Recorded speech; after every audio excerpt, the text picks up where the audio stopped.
Bill. Good evening, everyone. All right, that's what we like to hear. Thank you, Warren, Phil, and the Bay Terrace Community Alliance.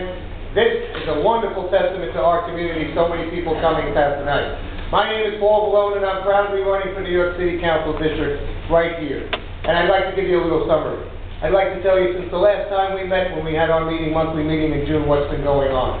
We've met over 32,000 people through door knocks and phone calls, and we have proudly spread a message that has united this district. What we are saying is we need to claim our city council back office from the disrespect and the mess that the previous councilman has done before. We need to fight for our fair share. This district has never received its fair share from the city. It's time. We pay the most taxes. We should get it back. We have to protect our seniors. We have to protect our co-ops and condo owners. We have to protect our families. Our children deserve the best schools. There are so many quality of life issues that this district fights for. The planes that fly overhead, our parks are not funded. There's so much to say. Time. But there it was. Thank you, Paul. You're very welcome. The first question, as you know, I mean, you're here in Bay Terrace, and we have a lot of co-ops and condos here in our community. So I wouldn't feel right if I didn't ask a co-op and condo question. Co-ops and condos provide affordable housing for middle-class families and represent democracy in action, but they are constantly targets of inequitable taxes, unfunded mandates, and ill-conceived legislation designed to take away a co-op or condo's right of self-determination. Can you address some of these concerns? Well, what is more middle class than our co-op or our condo owners? What's a better representation of District 19? We have our small families, our 1 to 3 family owners, and yet there's no equal protection. Our 1 family owners have a tax cap of 6%. Not that that's a great thing, but at least it's tax cap. Our co-op and condo owners have no such protection. Even on the federal level, guess what happened after Sandy? No relief to co-op owners. They used the Stafford Act to say that you're a business and you don't deserve our federal relief. That's a crime. That's insane. Our Congress members Grace Meng and Steve Israel fighting to change that. We need to make sure we cap our co-op and condo owners so that they don't get fairly unassessed at valuations that make no sense over 100 to 150%. 15 seconds. And make sure, that's right, that's insane what's happening on co-op condo owners. And make sure that there's a tax cap. Our poor city has to put in a tax abatement program to reduce the tax level. So Ed Braunstein and Toby Savitsky are fighting hard to change that in Albany. We need to stand together to make sure we protect our co-op and condo.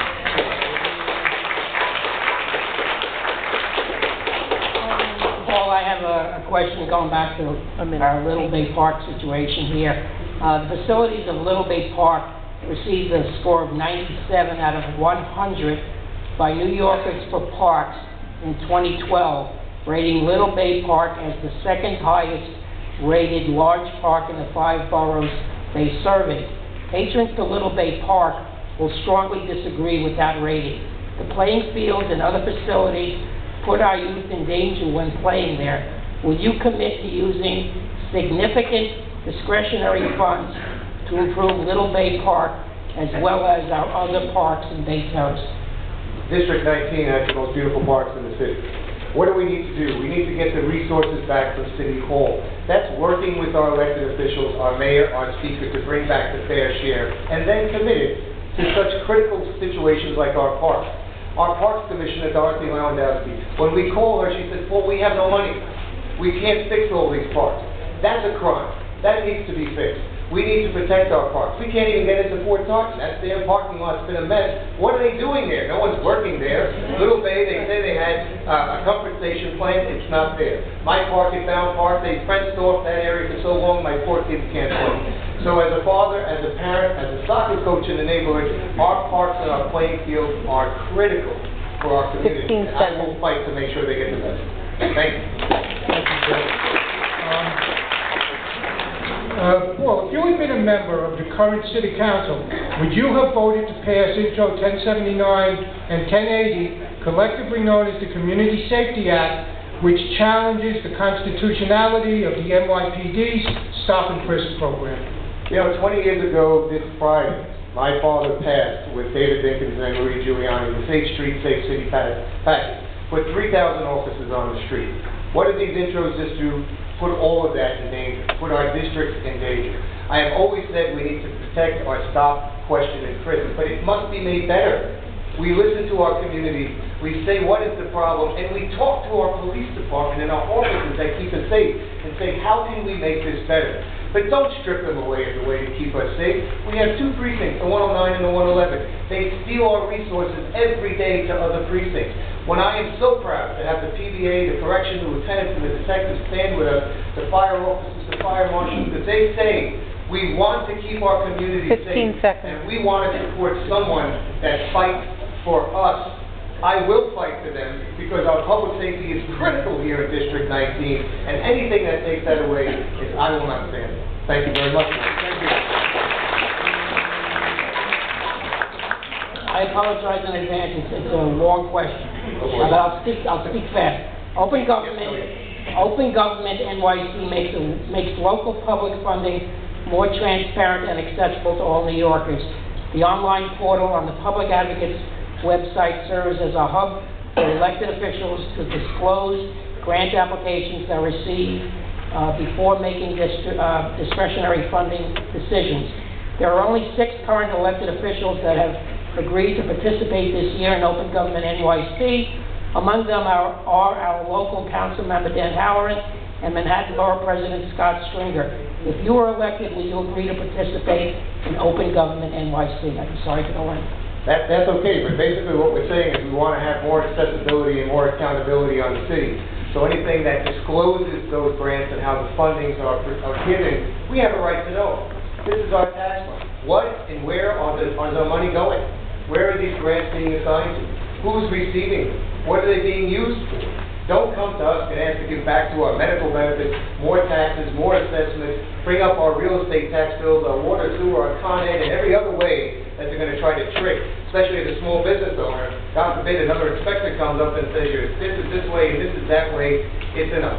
So if we have disclosure and we can see where these funds are going, it'll help us to be more accountability. So yes. Thank you, Paul. Thank you. This question was submitted to me earlier today via email. And the question, Paul. There has been a lot of talk about outside spending in the race for the 19th City Council District.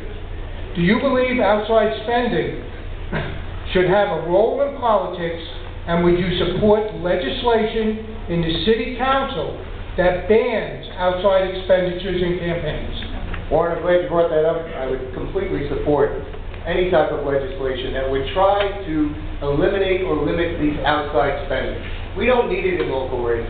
When we run for local office, we run together as a community. So these outside PACs, these outside groups, we have nothing to do with them as candidates.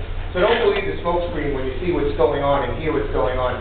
We have no relationship. My campaign has nothing to do with outside expenditure. What does my campaign have responsibility for? Us, our district. What you get in your mail will say paid for by me. In 2009 and again in 2013, not once did we ever attack anyone. I am a good man, I'm a father, I'm a husband. We will not stand for that. Not once did I attack the candidate, not once do we speak negative, because the campaign's not about the candidate. It's about our district. So you see what comes to your mail, you hold accountability to those who send it to you, and then you question them as to what they stand for and what integrity and trust they bring to this office. Thank you. Thank you, Paul. 1 minute closing. Thank you, Warren. Everyone, 2 weeks from today is primary day, and it has been an honor to stand before you this evening and for years before on many of our different boards together. This message has been embraced by so many leaders in our community that it's a true privilege to have the Queens County Democratic Party and all of our elected officials and district leaders, especially State Senator Toby Stavisky, Assemblyman Ed Braunstein, Congressmember Grace May, and all of those that we respect in our community to stand with our campaign.